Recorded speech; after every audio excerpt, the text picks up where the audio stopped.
Good morning. Nice to see you after a short break. And today I like give you some informations, maybe interesting, concerning organic objects discovered in archaeological site Tel El Farkha in Nile Delta, Egypt. So we will start from burnt clay used for covering the walls of probably small buildings, small houses, and other architectonical objects in Tel El Farkha. Now we may discover only small pieces of this clay used for covering of walls, made probably first of all of wood, and next covered with the clay mixed with pieces of various parts of cerals. And it look like these small pieces. They are up to 2 centimeters, very small, but one can see traces of flora, let's say, and there are traces of various elements of cerals. Under microscopy, polarizing light, it looks like this. There are these small pieces, mostly burnt, but at some pieces one can find small pieces not burnt, and these very old pieces of cerals, probably 5,000 years old, maybe even more, slightly more, look like this. Under the scanning microscopy, pieces of various elements of the cerals look like these. They were performed chemical analysis, and it's organic matter. First of all, carbon one can determine, sometimes other elements, because this wood, this charcoal, after burning of elements of cerals, are absorbing from surrounding environment various elements, mostly iron, mostly manganese and calcium. They are present in these burnt fragments of cerals. And now, how look like the grains of cerals under microscopy? This is not big. Enlarged, it's I think 10 times, maybe 15 times. The elements of cerals and grains of cerals are deformed. They don't look like normal grains of cerals. It look like fragments of charcoal, but inside there are, of course, grains of cerals. And under polarizing microscopy, this is about half millimeter, about 0.6 millimeter, and this is grain of cerals burned, of course, without fire, heated and carbonized. It's changed to the carbon, because if there is oxygen and air in the fire, the organic matter is burned to gray ash. But if it's heated without oxygen, without air, there are removed water and other elements, and resistant is only carbon. So this is grain of cereal enlarged in polarizing light microscopy. It's plenty of these grains at various places, especially in so-called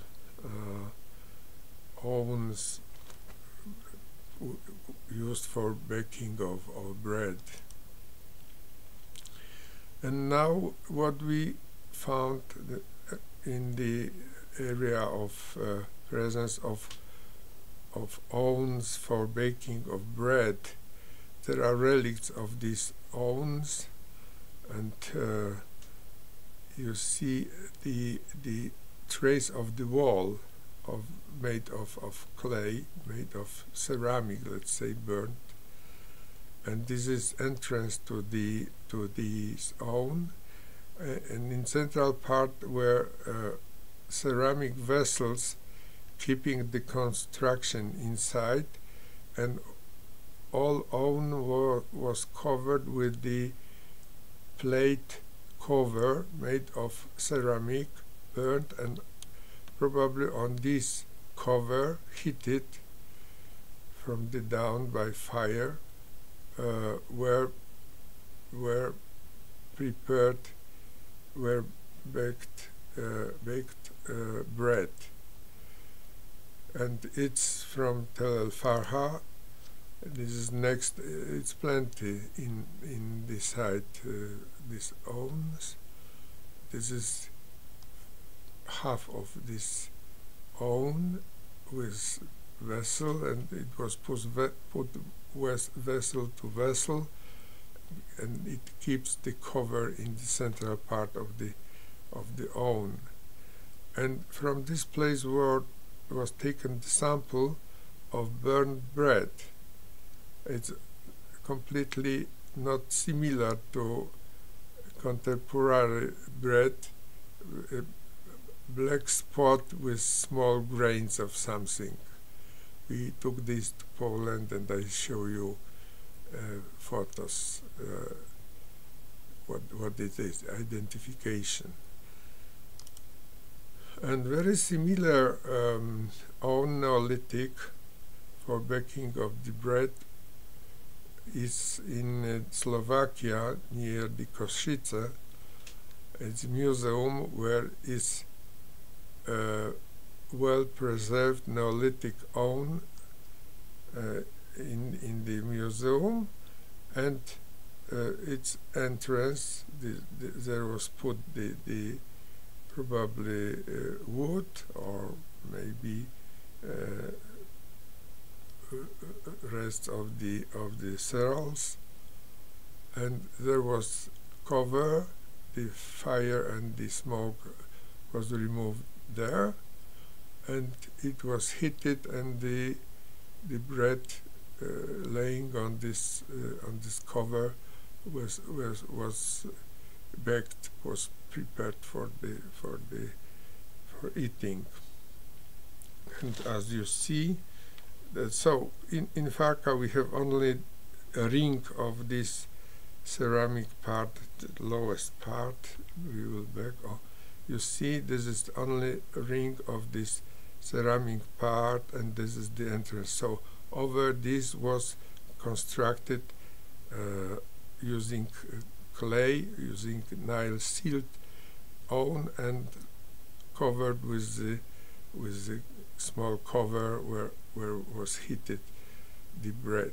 And if you look carefully, you may see next small oven for the preparation of bread, and next one, and there's plenty. And under the microscopy, small magnification, this rest of the bread look like this. It's crushed black substance, and using scanning microscopy we may see picture like this, grinded grains of cereals, carbonized completely black. And for comparison, we did burning of the bread, present bread, and we observe similar structures. Mud from tombs under the skeletons, rest of humans being, archaeologists discover very often white substance with special characteristic texture, as you see, and the pieces of this material were taken to the Poland for examination. In scanning electron microscopy, it looked like this. There are small elongated tissue, and there is magnification 50 micrometers scale, and chemical analysis showed that this mat is built of grass silicified. It's plenty of silica, and together with silica is present calcium, and because of these two elements, this mud is white, because normally in nature it's green, but in these tombs which we investigated, they are mostly white, of course completely mineralized. It's 5,000 years old too. And mineralized bandage from tombs. This is from tomb 98. I obtained this material from Dr. Marek Ciałowicz. It's only preserved small fragment of bandage with typical structure. The bandage is very strongly mineralized with iron oxides, and in part with calcite, and it's probably about 5,000 years old. Similar bandage from Saqqara. It's better preserved. It looks like done yesterday, and you may see the structure, not mineralized, very well preserved, but this is about 2,000 years older than this, and preserved at completely other chemical conditions, because in silts of delta there is water, the silts are wet, and they contain various elements. Between one is most important is iron, and in Saqqara, where it's completely dry, this material is present as was made, not mineralized. And there is the analysis of chemical analysis using ADS method, electron dispersive spectroscopy. This from Tel El Farkha, mineralized with iron and silica, traces of phosphorus, probably from the body of person present in this tomb, and calcite, and traces of manganese, magnesium, aluminium. So it's because this material is preserved, this bandage is preserved because of secondary mineralization. I took one small piece of the so-called body of burned person in the tomb, and it looked like this. Some structures are present, mostly it's mineralized with iron and calcite, sometimes gypsum, and under microscopy is seen nothing. There are no tissues, there are no characteristic structures for organic structures, etc. So, but we did thermal analysis with very good apparatus of this, let's say, fragment of body. It's about 5,000 years to maybe plus minus 200, 400, but really very old. And we observe on the diagram obtained from this analyzed material was heated up to 1,000 degrees, and we observe a few interesting phenomena. First of all, the sample lost the water up to at the temperature about 100 degrees. Next, this is water present at spaces between grains.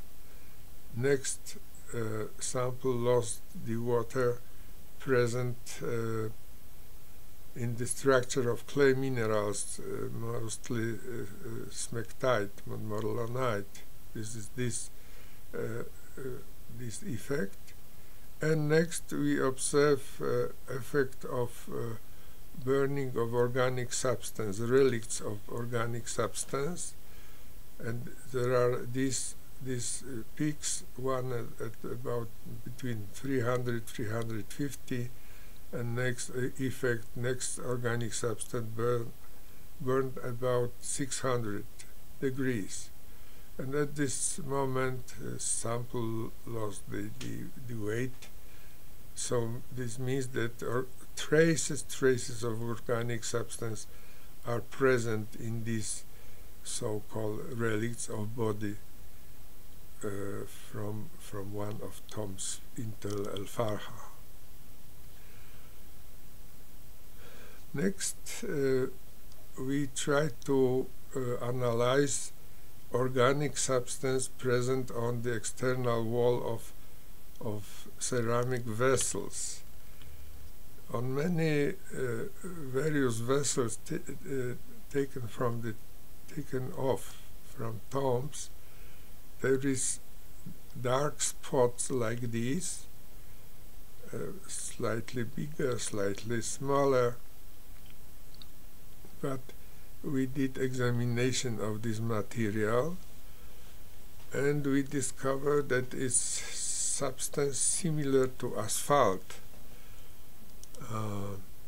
This is polarizing light microscopy, and the surface of vessel with this asphalt, it's about 150 times enlarged, and grains of quartz and ceramic.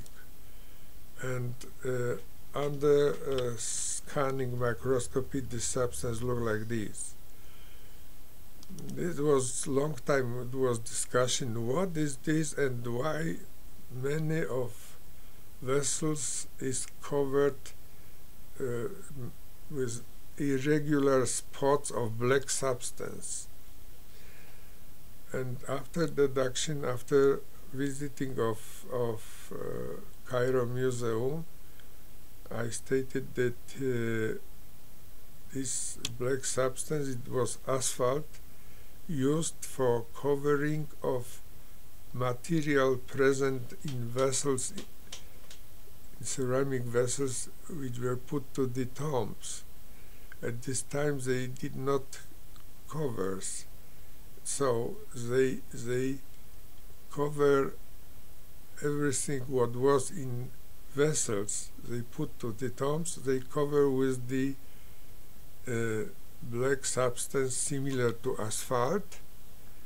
But during years and because of activity of animals, this cover was damaged. Vessels were slightly turned to the one on the or next side, and this black substance flow out from the vessel, covering external wall of the vessel with irregular black spots, and they are present up to now. And this is mostly organic substance with traces of calcium and manganese in one example, because we did a lot of analysis. So this black spot, there are relics of cover, of material covering various substances present in vessels and put to the tomb. And in internal wall of ceramic vessels, mostly this internal internal wall of vessels is clean. There are not practically organic black substance is absent. Of course, because of this, that material put to these vessels, grains of cereals, wine, beer, everything what they put to these vessels, it was not burnt, it was not in fire, and because of this it was oxidated, and practically is there are very rare traces of organic substance on the wall of internal wall of the vessels, various vessels. We did examination a lot of vessels, but at some there are present black spots which they look like under the scanning microscopy like this, and there are fragments of damaged covering made of asphalt, covering the material present in the ceramic. So some parts of this cover, when the vessel was turned, flowed there on the wall, and only small amount you may find on the internal wall of vessel. It looked like this. And what we have?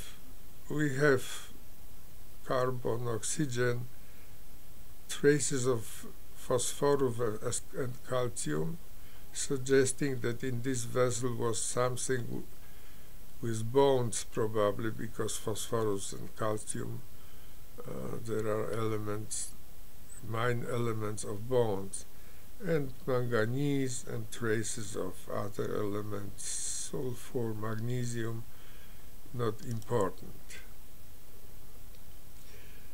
Interesting are fish bones, very often discovered in the site, because site is localized near to the small branch of Nile, so there were fishes, and most of fragments of bone fishes and skeleton is burnt.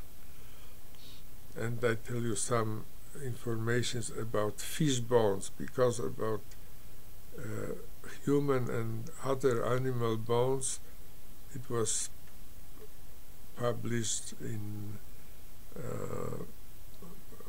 article made by me and by Joanna Dębowska. So these fragments are very small.